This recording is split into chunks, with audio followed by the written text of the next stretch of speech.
Let me welcome everybody. Welcome to the Future Trends Forum. Right now, my name is Brian Alexander. I'm the show's creator, host, and chief cat herder. And for the next hour, we'll be exploring the future of education and technology. But before we begin our conversation, let me just introduce you to where the forum came from, how it works, who supports it, and then we'll dive right in. So, John, next slide, please. First of all, the forum is a spin-off from a long-running project called the Future Trends in Technology and Education Report. If you haven't seen that, FTTE is a monthly trends analysis that looks at major trends that reshape technology and education. We've been tracking about 86 trends for, well, coming on close to a decade now. And if you're interested, go to ftte.us and you can sign up for more. Now, the forum is a discussion-based project. It comes out of a series of other ones, which are lumped together under the header of the Future of Education Observatory. So if you go to futureofeducation.us, you can find our blog, our book club, our bookstore, links to the Future Trends Forum.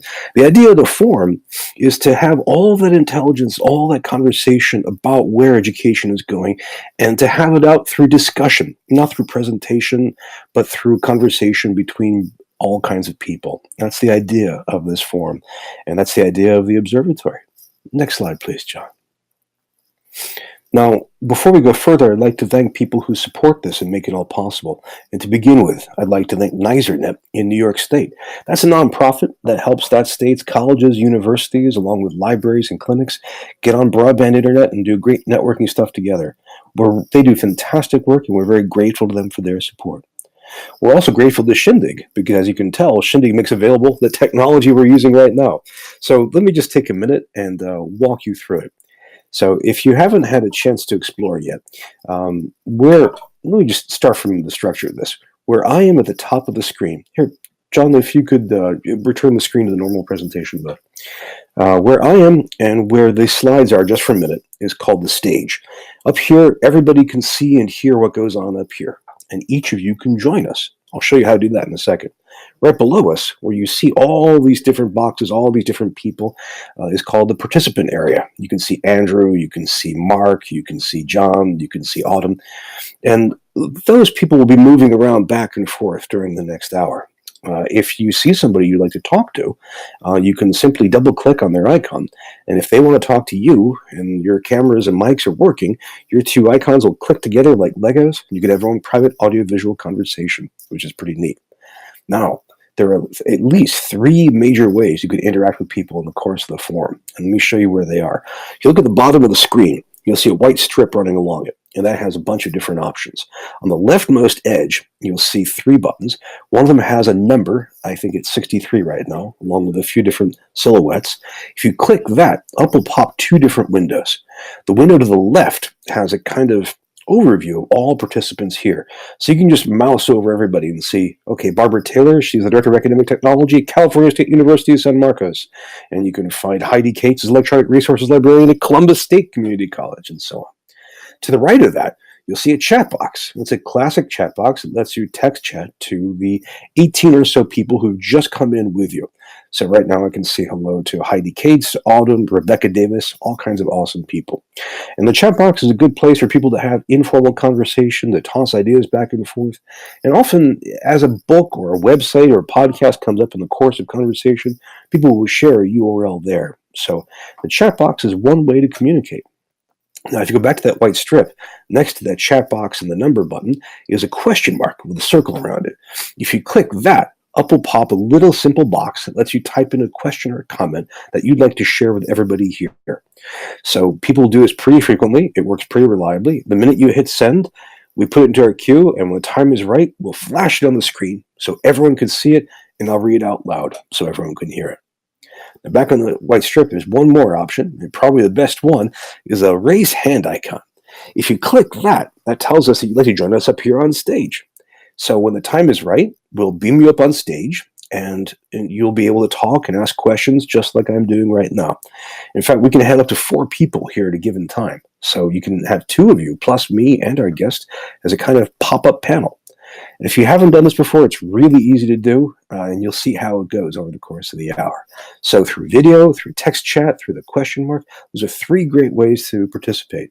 If that's not enough, if you're on Twitter, just use the hashtag FTTE, and we'll be monitoring that flow of conversation as we go. So again, this is a conversation-based medium. What I'm doing up here with the slide is an anomaly. We're really grateful to hear all of your questions, and we'll help you and facilitate those as we go. And we're very, very grateful to Shindig for making the technology available. We're also grateful to our supporters on Patreon. So if you haven't seen it, Patreon is a crowdfunding site like GoFundMe or Kickstarter. And in Patreon, you support someone making stuff. And in this case, the person making stuff is me making media about the future of education and technology. And you can see from this chart, we have dozens, actually more than 100 people who've signed up to contribute as little as $1 a month to keep the lights on and all the machines humming.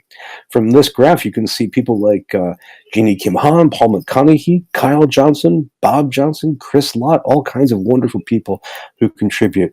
If you haven't gone there before, or if you're curious, go to patreon.com/Brian Alexander and be very grateful to you for your support. We're very grateful to all of our Patreon supporters. Now, that's who supports all of this. That's how the technology works. That's where it came from. Let's cut to the chase and go to this week's guest. So, John, over the next slide, please. I'm very excited to introduce to you Jesse Stommel. Jesse's the Executive Director of Teaching and Learning at the awesome University of Mary Washington.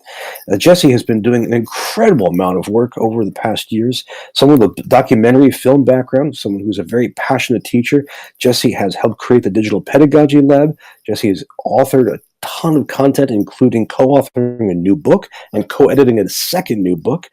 Jesse is someone that I'm very, very grateful to connect to all of you. So let's bring him up on stage and let's begin our conversation. And again, I always wish for a dramatic drum roll here, or perhaps a transporter sound. So let's see. Jesse, greetings. Hello. Can you hear me?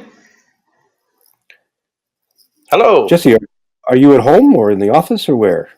I am at home.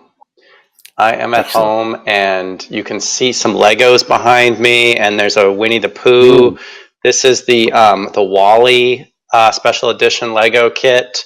There's some camera equipment, documentary filmmaking camera equipment right there, and then this right here is a Mickey hat, because yeah, that tells us a lot about you all in one quick image. Well, welcome. I'm really glad that you can make it here today. Thank you, Jesse. I really appreciate that. I'm super grateful, and thank you for inviting me. Oh, my pleasure. I have to say, you're helping us, among other things, continue the tradition of maximum beard video conferencing, which is very important. So I just introduced you with a quick, manic sketch. Why don't you tell people a bit more about what you do and where you're from right now? Gosh, wow. Do I also have to talk about what I want to be when I grow up? No, it's a big question. Winnie the Pooh is behind you. It's a big question. So yeah, my trajectory is interesting. I started in, I knew from the very first, before I started college, I knew probably from the time that I was in high school that I wanted to be a teacher. And that's where I was headed. But I had no idea where I would necessarily end up and what that might look like. I at one point thought I either want to teach college students or I want to be a kindergarten teacher. And I think that the sort of explanation I would give for that is that there's something that happens. There's something that happens when you first go to school, when you're 6 years old or 5 years old. And I remember being walked to the classroom and my hand being held, and I remember being kind of let go. And I remember this sense of anticipation and trepidation and fear, and also super excited. And I think something like that happens when we enter college as well. That the who we are gets fundamentally unsettled, and that's exactly the best place to be as a learner. And so interestingly, then my career has traveled over lots of different terrain from me wanting to be a teacher. Well, I guess from me being a kindergarten student to being a college student to wanting to be a teacher to being a teacher. I started teaching about 18 or 19 years ago, and then very quickly moved into faculty development. Within a few years of teaching, I started to teach as well as move through faculty development roles at various institutions. And so then I realized what I wanted to be was a teacher of teachers. And the teachers that I love working with best, like the kindergarten students and like the starting freshman college students, are brand new teachers. So people who are just seeing the world anew. That's a wonderful, wonderful way of putting this. Do you think that people encountering digital technology, not for the first time, since that's rare for most people now, but encountering certain categories of tools for the first time, do you think that has the potential to give them that kind of wonder and openness? Yeah. Well, I actually think that that's probably why my subspecialty within teaching teachers is digital pedagogies, because it's also a space of unsettling. And I'm the kind of person who any Hmm. new tool that comes, I adopt it. I'm like the earliest of adopters. I adopt things before they're even out, before they've even be released. I adopt every single new thing. But interestingly, what I usually do is adopt it and then kind of sit on it, almost like an egg that's waiting to hatch, and I leave it be. So I signed up for Twitter in 2007, and then I just kind of set it aside, didn't know what to do with it. I didn't actually start using it until 2011. So it's the sense in which I imagine sort of the relationships I might build, the communities I might build inside of a space like that. And then it takes me quite a while to figure out how I'm actually going to inhabit that space.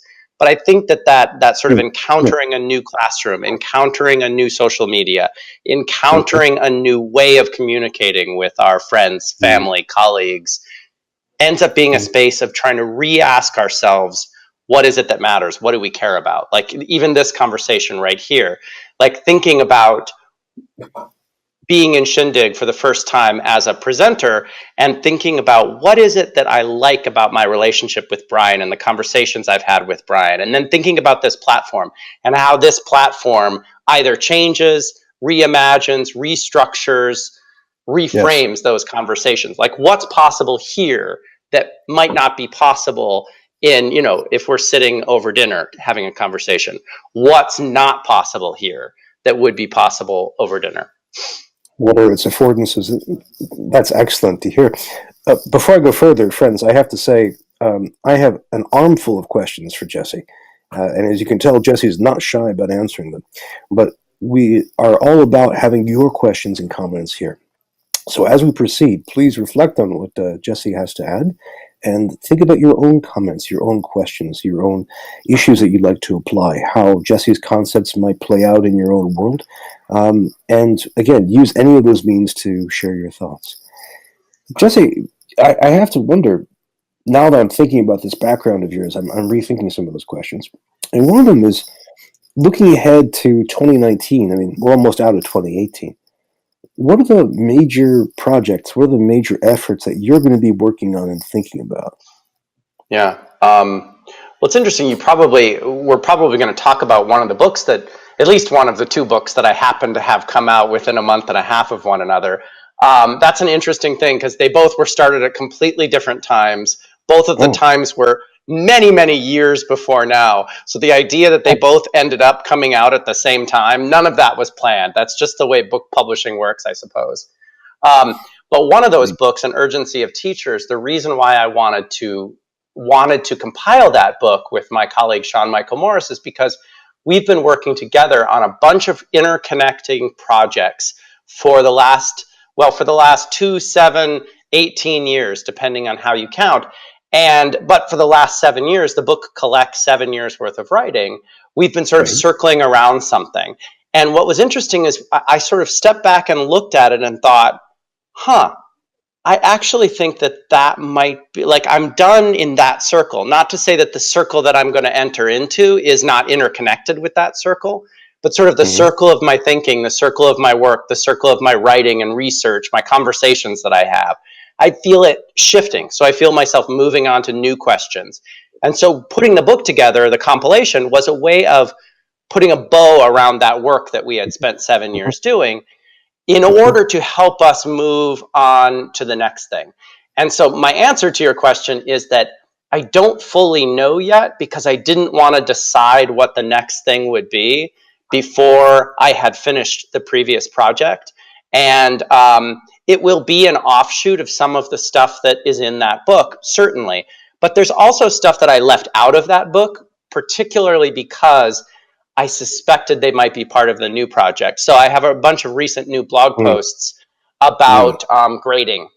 And grading has mhm, been an area of my research for, well, I don't know, for 17 years, depending on how you count. Um, and when I went to collect the stuff in the book, I didn't put that stuff in because I think that that's the direction I'm moving, is to thinking about grading and assessment. And sort of so I have written some posts and done some keynotes specifically about how digital technology, how the LMS, for example, creates a culture of grades or reinforces a culture of grades, is mhm, structured around the idea of the grade.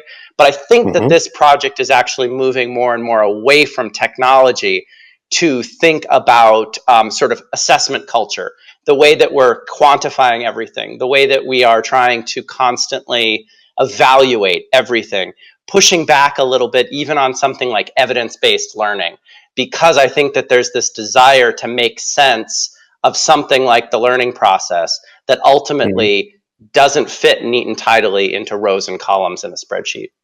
Hmm, hmm. That would be great work. We'd love to see you continue that and see where that takes you. Before I pounce, we have a question that just came up. John, if you could flash this on the screen, please.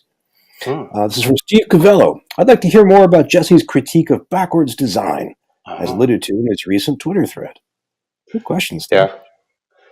Yeah. So I actually went on I did a Twitter thread, and it was one of those late night Twitter threads that Hmm. that I sort of probably thought better of in the morning, because it was taking something like backward design, which is almost a mainstay in instructional technology and a mainstay in instructional design, learning design, something that is almost that a lot of people see as unimpeachable. And I guess one of the things that I wanted to do is I wanted to prod at something that people take for granted, that they take for granted as good. Not to say that I think backward design is the worst thing ever. I'm not a fan of it, but my lack of my sort of not being a fan of it isn't I you know it isn't ideological to the point that I don't think other people should be a fan of it. I'm glad that there are people out there who like backward design. The reason I don't like backward design is because I think far too often we approach the design of courses, approach the design of educational technologies, we approach the design of syllabi, of learning management systems. We approach it way ahead of meeting the actual students that are going to show up Hmm. into that course, Hmm. into that LMS, into that learning technology. And so, like with a syllabus, we design our syllabus sort of lock, stock, and barrel so that it can be Right. just released and disseminated upon students. And then often we don't meet those students until 3, 4 months later. And certainly people can make the argument that we build a structure that's flexible, that allows for different students to inhabit it.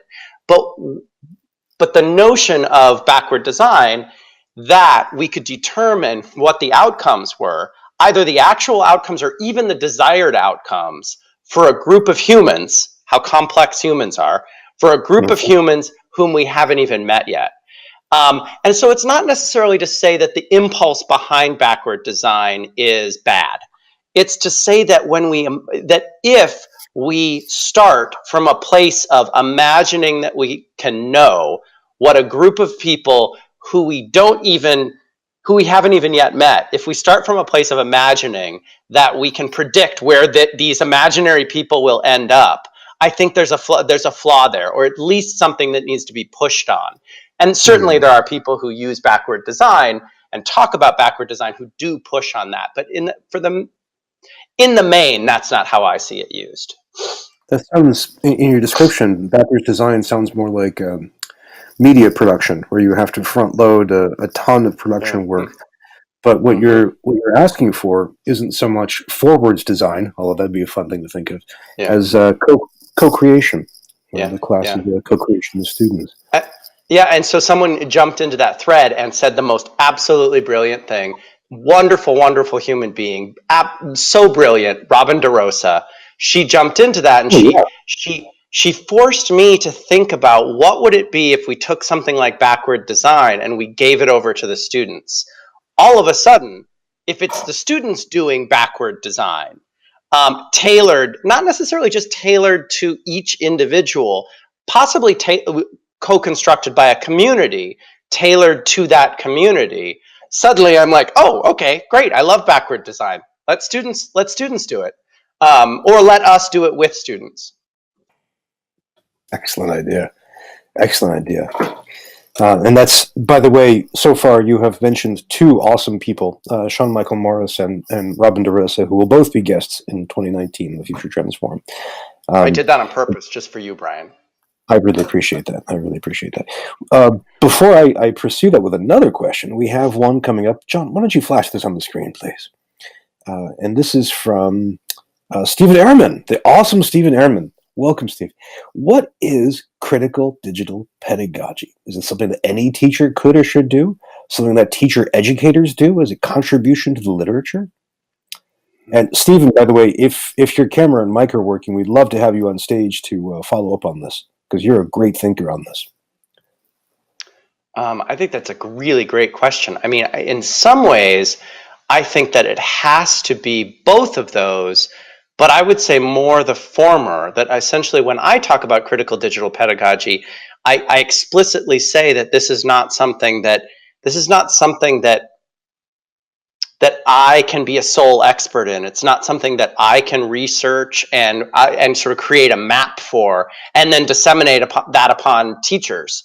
Again, teachers have such unique context that they work in. Technologists have such unique context that they work in. So to imagine that I could tell Brian what it would look like for him to be critical it's not even possible. In fact, in some ways it's laughable. It is the exact opposite of what I would describe as criticality. So for me, critical digital pedagogy has to evolve from our willingness to sort of knock down the Lego castle of educational technology in particular, or even our pedagogies, knock down the Lego castle, pick up the pieces, inspect the pieces, and then start to put something back together. And I think one of the things that we have to knock down is the idea that there are gurus. So the idea that I could be a guru in critical digital pedagogy that people would look to for answers, I think is flawed. There's sort of a lack of criticality there. So we have to be critical both of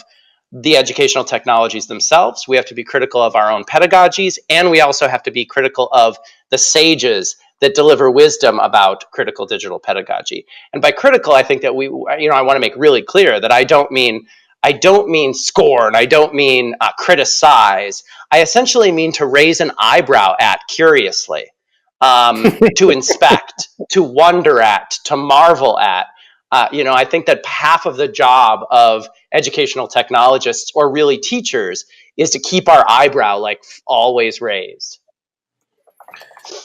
Keep our eyebrows always raised. That's a great image. This is, if I understand you correctly, you're making a plea for a very subjective or very individualized form of critical pedagogy, one that's really cued to the specific mentality, experiences, and situation of a given instructor. Yeah. So in some places in my work, I talk about, and I believe in one of the chapters, at least one, if not a couple other chapters in the book, I talk about the need for increased subjectivity, not increased objectivity in the work of teaching. And there, that's probably one of the ways. We could probably have a whole session on evidence-based practices. In fact, ask Sean about evidence-based practices when he's on, because he will he'll want to riff with you on that. But the thing I would say is, I would say that one of the issues that I have with evidence-based practices is the sort of imagining that we can take pure objectivity to this work, or that teaching strategies or pedagogies are easily replicatable. So we have evidence that something works in Brian's classroom, but that doesn't actually give me any information. Maybe it gives me some clues, but it doesn't give me any solid information about whether it's going to work in my classroom, because we have completely different learners, completely different subjects, and completely different personalities at the front. We both have beards. So we could have beard pedagogy, bearded white man pedagogy. That's the next book, perhaps. And if Friends, you can see already how easy it is for people to throw questions back and forth on the text chat, as well as on Twitter. We've had some comments going on. And the two questions that we just had from Covello and from Ehrman both came from the Ask button. So you can just add as many questions as you like as we go. I am curious, though, maybe it's too early in the conversation to turn this to politics, or maybe it's not, maybe it's just the right time. uh, we're coming at a time when the nature of objectivity is much in doubt. Everything from deep Hmm. fakes to trolling to question of political intersubjectivity. There's a lot of. It seems that you're going against the grain of this desire to try to come up with some kind of objectivity that we can all agree upon and continue our democratic endeavors upon. Hmm. Um, I'm not. I don't mean this as criticism. I mean Yeah. this with two arched eyebrows. I mean, are Hmm. you? How does Yeah. this push for such detailed subjectivity seems to make politics more complicated if we're trying to Yeah. come up with more alliances and defensive alliances. Yeah. Oh gosh, there's probably a whole nother episode. You're just gonna have to keep me on here. Let's do a 24-hour. Can we do a 24-hour I can do it. Brian and Jesse-a-thon? I'm Um, ready. Yeah. I guess the thing that I would say is I don't know that it's subjectivity that we've seen pushing against objectivity at this particular moment.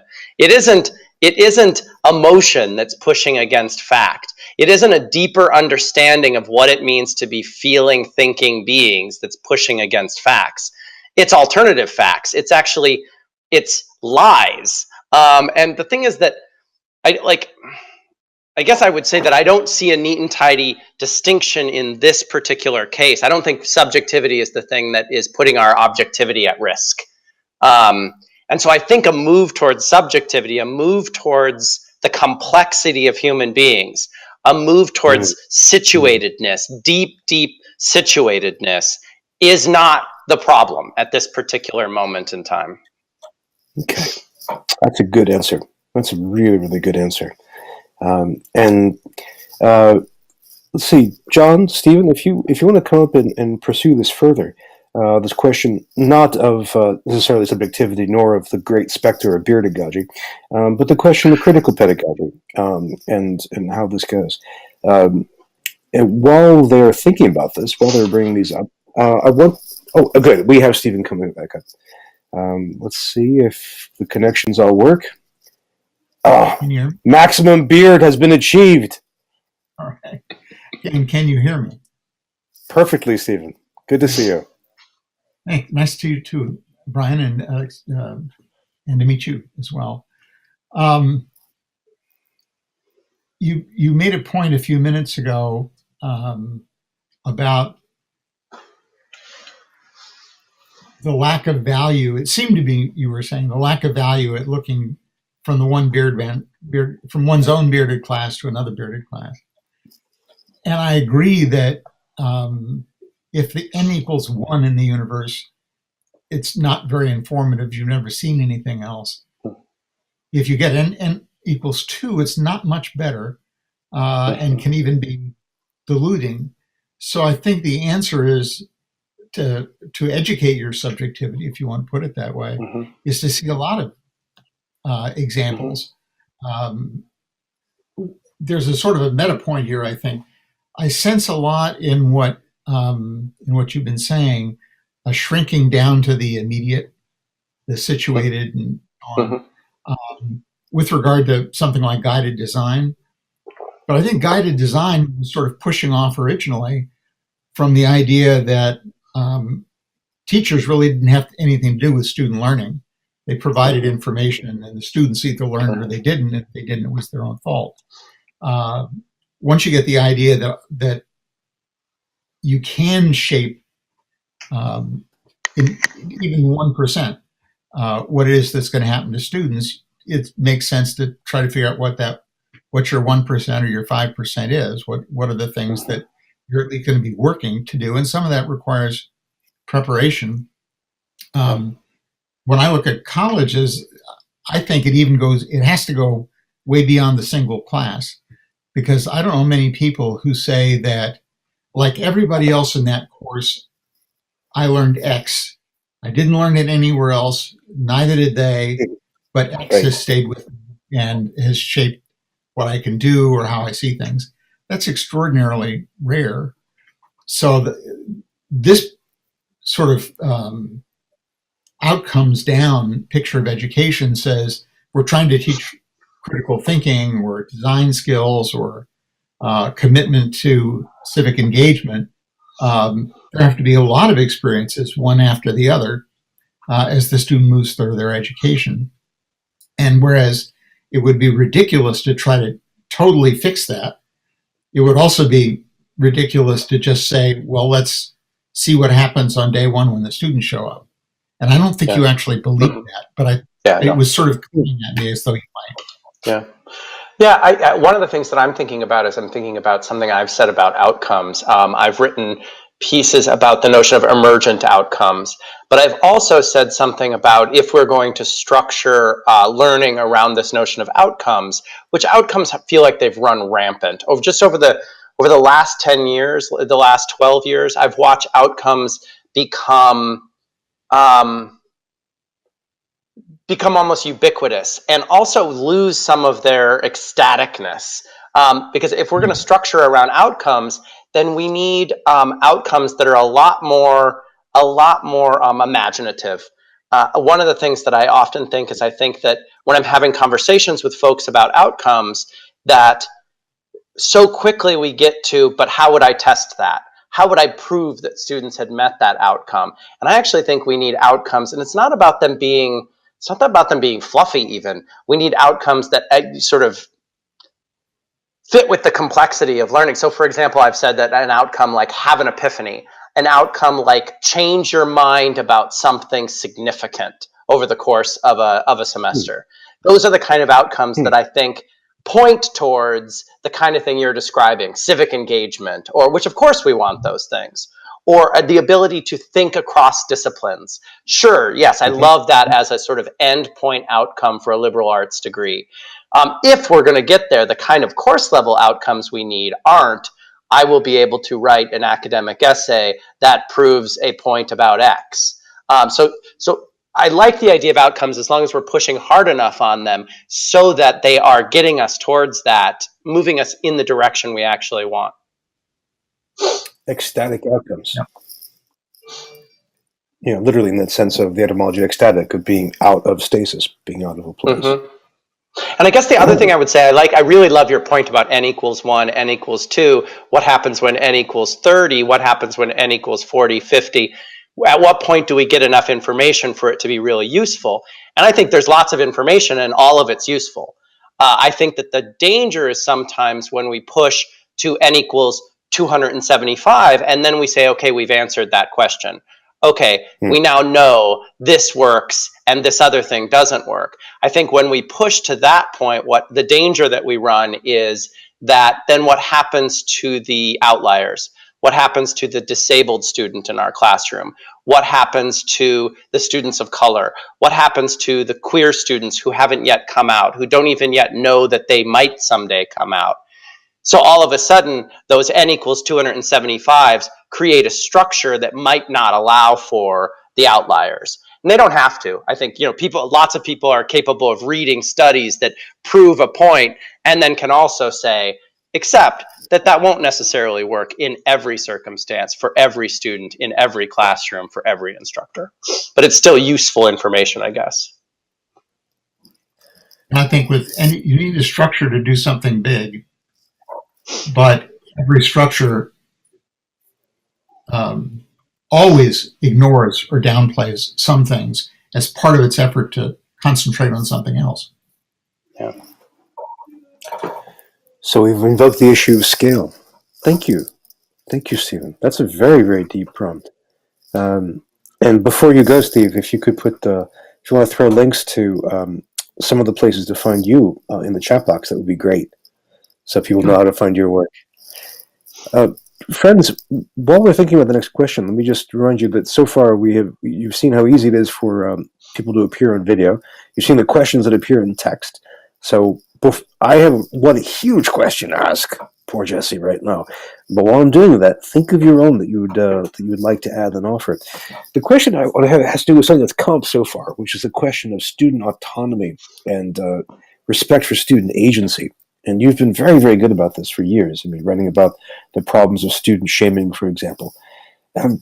So looking ahead to say the next couple of years, what are some of the trends and practices about expanding and supporting student autonomy that you find really encouraging? Yeah. I think that in recent, and I don't know if this is quite going to answer your question, so you might have to rephrase, but I'm going to say something that hopefully sweeps back around and answers your question. I'm I'm ready. thinking about the recent educational conferences that I've been to. And I'm thinking about just watching, like with a view, bird's eye view over the last 15 years, how something that I've seen changing. One of the things that I really like and that, I've been a part of is a call for having more students involved in conversations about the future of education. To some extent, Hmm. we're all students, and some of us actually are students in the audience for this chat, I imagine.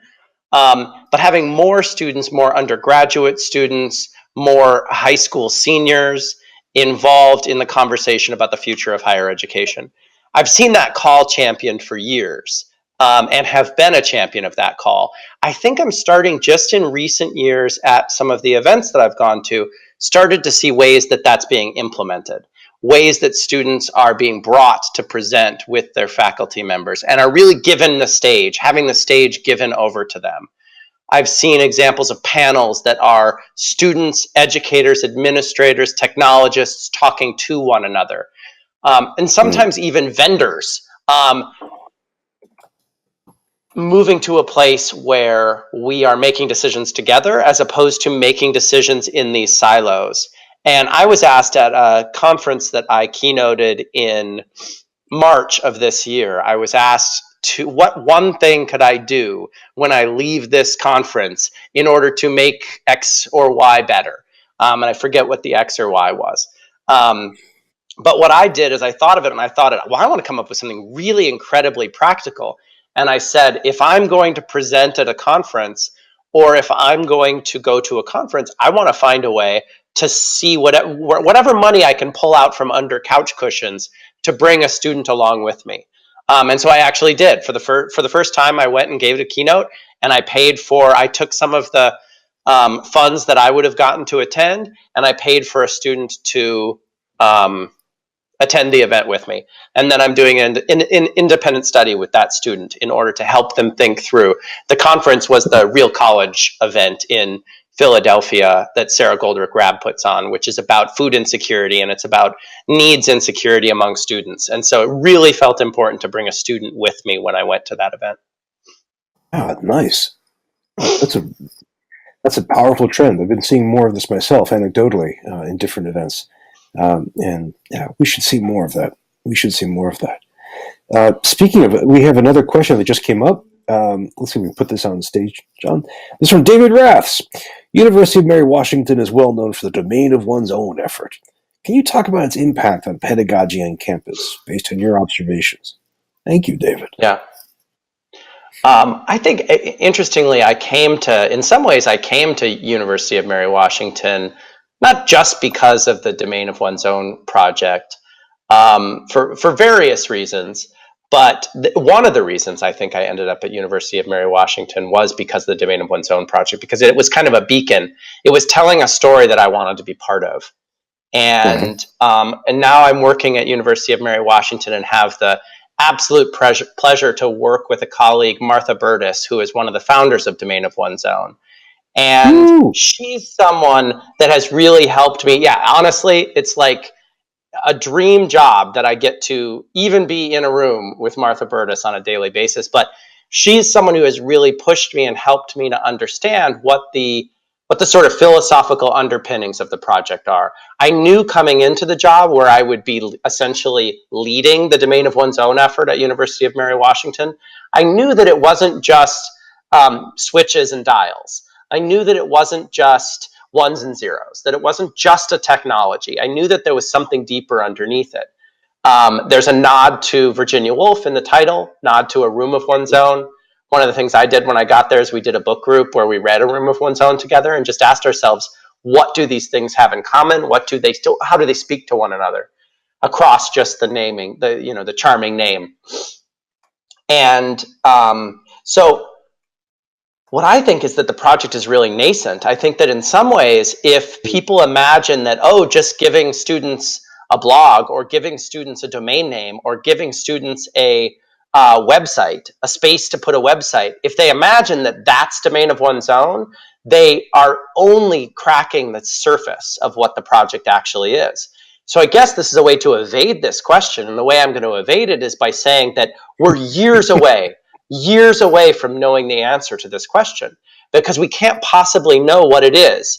If we think it's building websites, I can say, oh yeah, it's great. Students who do digital projects have a place to put that work.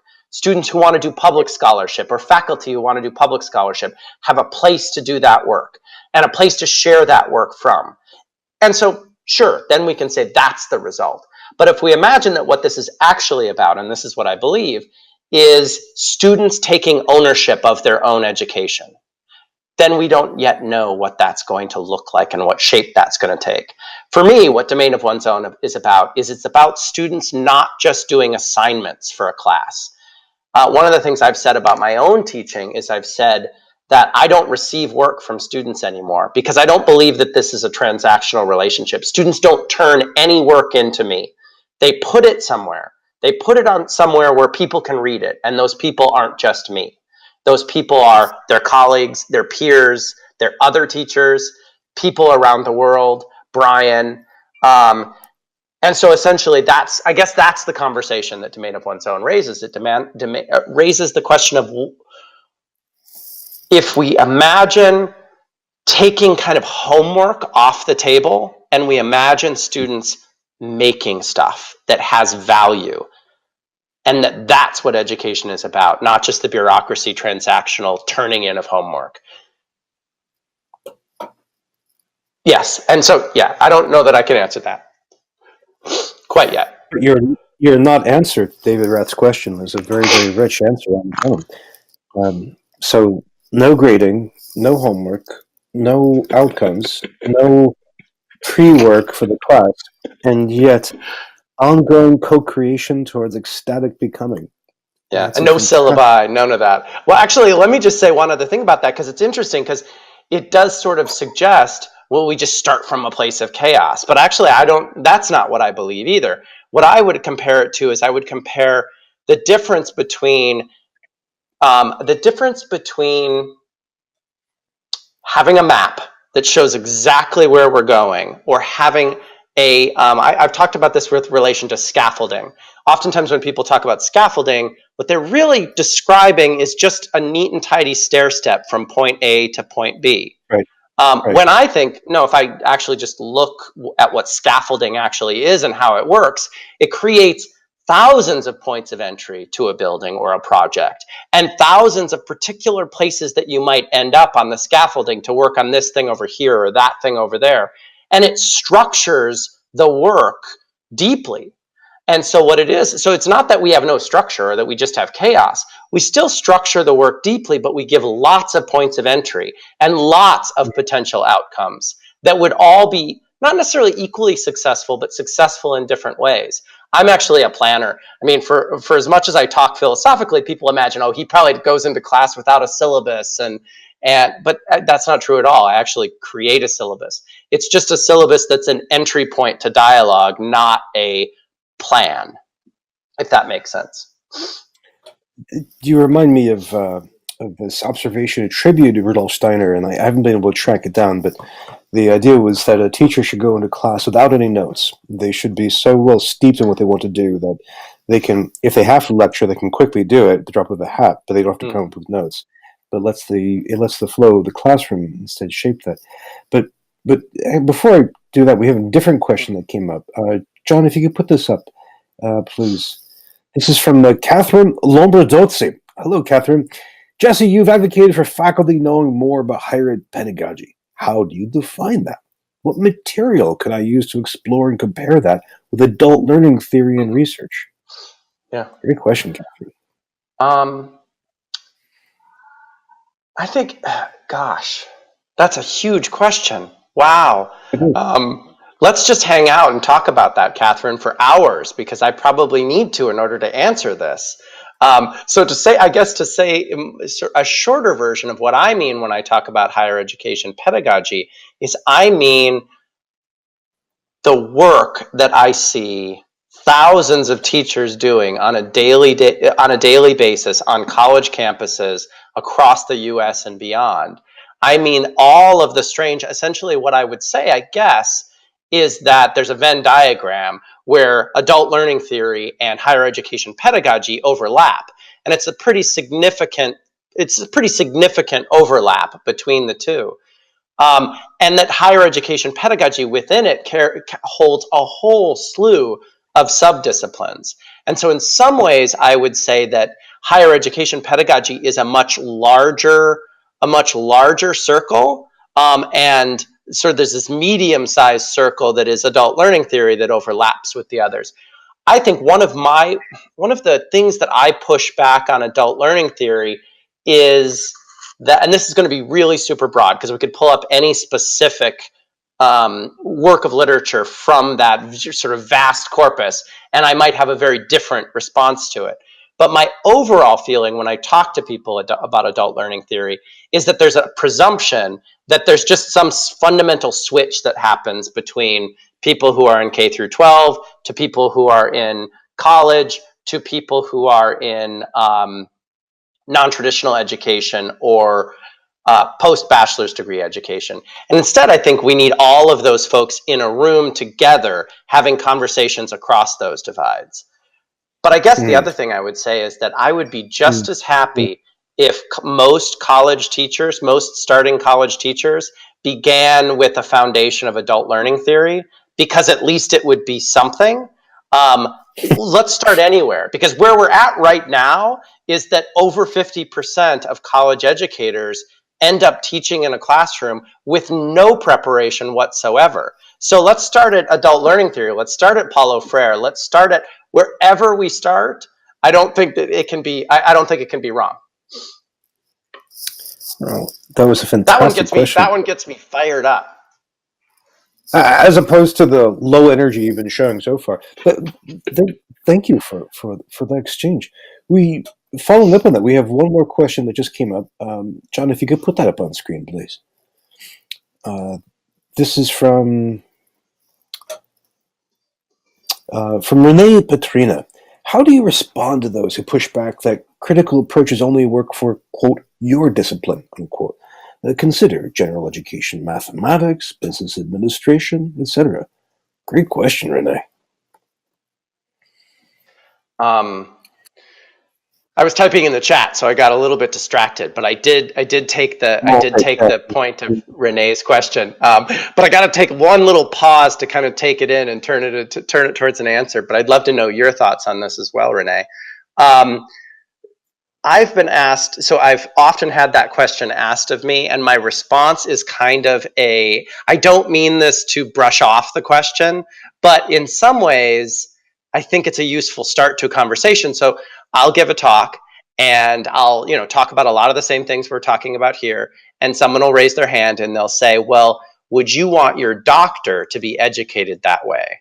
Do you want your doctor to not have standardized tests or not to have outcomes, et cetera, et cetera?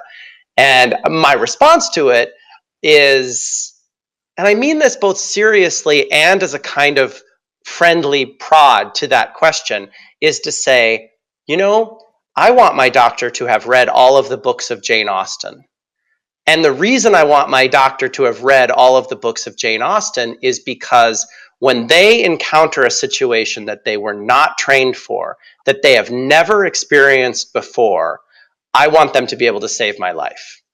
And so I guess my answer is that we need both and.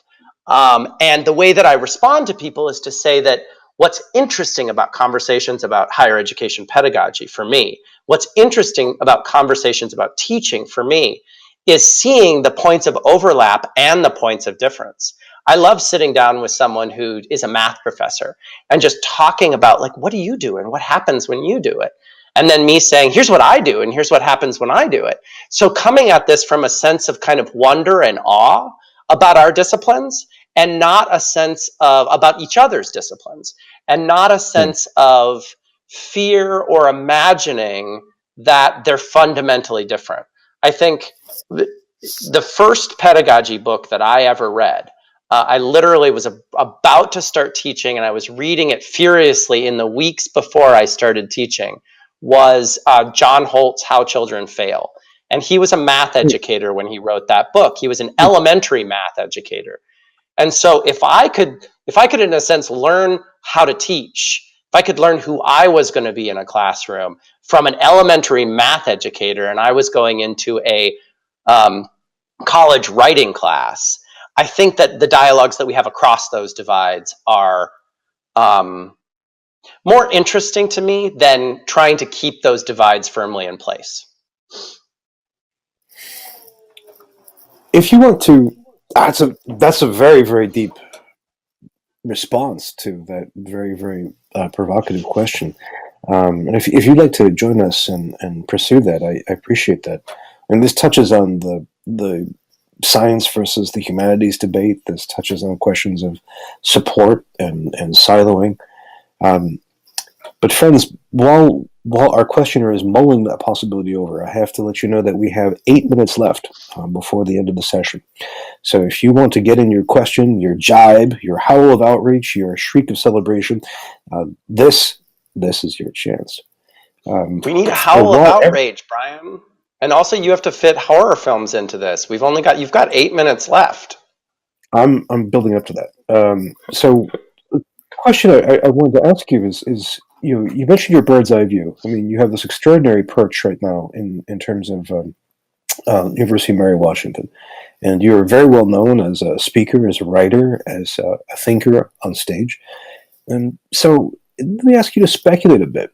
I mean, if you could look out, say 3-5 years out, where do you think the enterprise of teaching and learning with technology is headed? I mean, do you think we're headed towards a kind of Skinnerian behaviorist dystopia, like the one that Audrey Waters criticizes? Do you think, on the other hand, we're looking to a renaissance of creativity and student ownership? Where do you see things headed?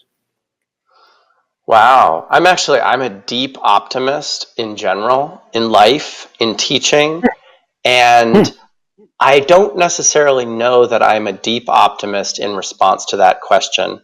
I think that honestly, I think that we're moving backwards before we move forwards.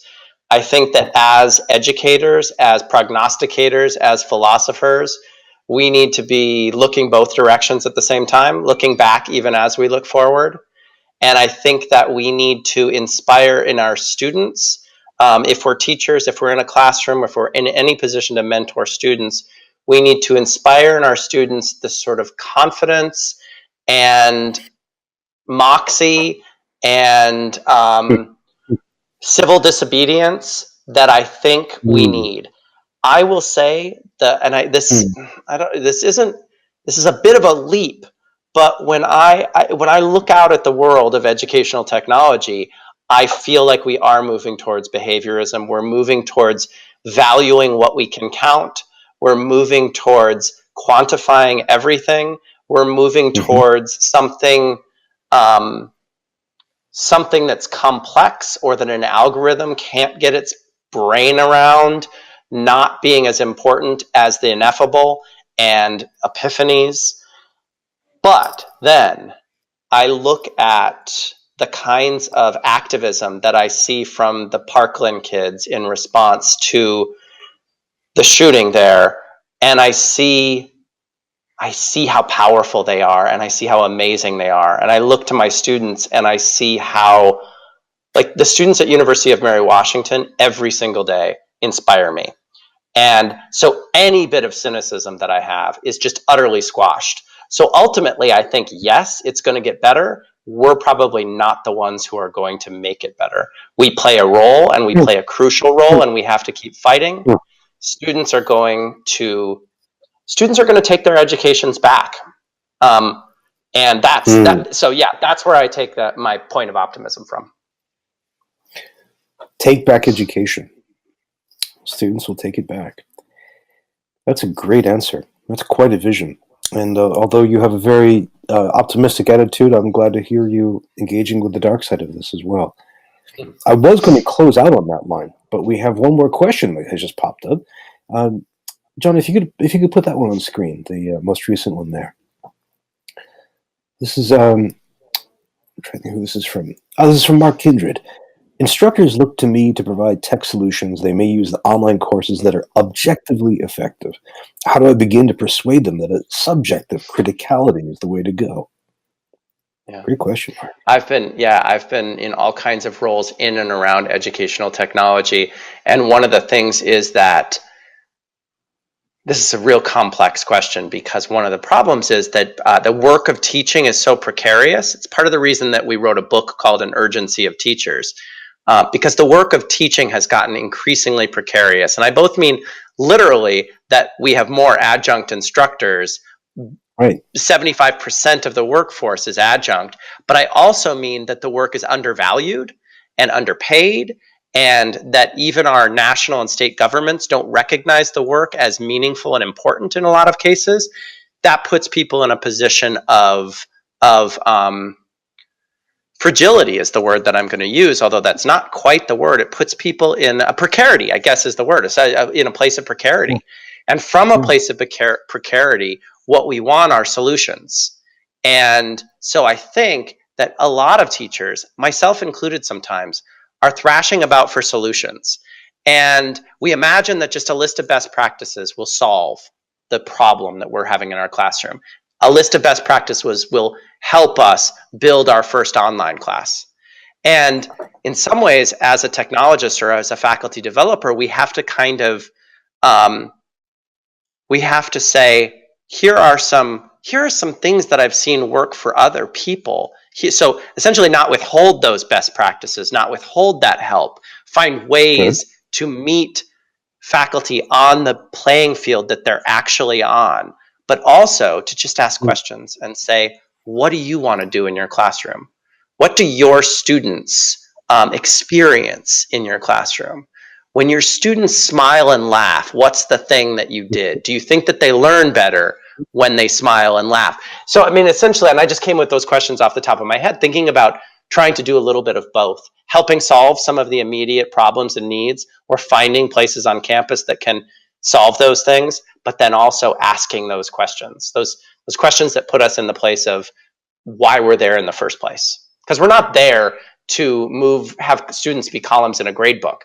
So figuring out how to move the columns in my grade book isn't going to solve the work of teaching. It's not going to make the work easier, because being a teacher has nothing to do with columns in an LMS gradebook. That's a fantastic question and a fantastic answer. You've taken us back to first principles. In the chat room, people have added all kinds of questions saying, or the thoughts saying that maybe the best way to do this is through conversation and relationship building. That's from the awesome Autumn Keynes. We are just at the edge of time, so I have to ask you the last question, because on Twitter we promised that we would talk about this. Mm-hmm. Friends, if you don't know this, both Jesse and I have a lifelong love of a completely different topic, horror films. So I'm going to ask Jesse the great question, which is, if you could tell us quickly the best 3 horror films of the past 20 years, and you can't list Get Out, because you've already listed that before, and that's too easy. Okay. So what are your favorite? Oh no, I have to go before 20 years though, because I have to. Because in order to answer quickly, because my 2 favorite horror films came out in the same. My 2 favorite horror films came out less than a year apart, in the very, very late 70s, and they are Halloween and Alien. Halloween and Alien are just poetry. They're sheer poetry. Even if you don't like horror films, you could put those on, or you could pause at any single frame. And beautifully shot films, and deeply ask deep questions. Like, one of my favorite lines of Hamlet, or favorite lines of Shakespeare, is the first word of Hamlet, "Who's there?" 2 words. I'm told myself. Halloween and Alien are asking questions that deep. Then my third choice is within the last 20 years, and it's the new Halloween that is in theaters right now. Really? It is absolutely jaw-droppingly good. I will also say Great. that it is one of the most unabashedly and sophisticated feminist movies I have seen in recent years. Unbelievably good. And there's also some really awesome interviews with Jamie Lee Curtis where she talks about the movie. And Right. I watch, and she's just absolute genius. So Oh, thank you. I haven't seen the new Halloween yet. I have not seen a movie in a theater for about 6 months or so. So I'm hoping to catch up with it. But I would definitely agree on the very, very great Alien and Halloween. Um, Jesse, you are a fantastic guest. You're an absolute treat to talk with. You are so generous with everybody here. I'm grateful to you for coming. Thank you so much. thank you. I'd love to come back. 23 more hours we owe each other. Yep. Now, friends, before we go, I have to point you to where we're going next time. So let me just quickly tell you where a couple of things are. So to begin with, next week, we have a slight change in our schedule because next Thursday is Thanksgiving. So our next session next week is next Tuesday. So just make sure you know that. We have a fantastic guest. We have Monique Umphrey, who is a dean from Cuyahoga Community College. She is a brilliant woman doing incredible things at a really, really powerful community college. We're going to be talking about automation, talking about technology, how it changes teaching and learning in an age of automation. So she's a fantastic guest. Please make time for that. Now, if that's not enough, if back-to-back awesome guests aren't enough for you, here, John, show us the next slide.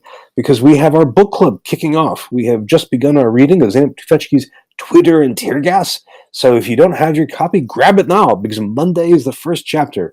If you don't have a copy, go to the library and get a copy, or go to our bookstore, because we have the only bookstore on earth dedicated to the future of education and technology.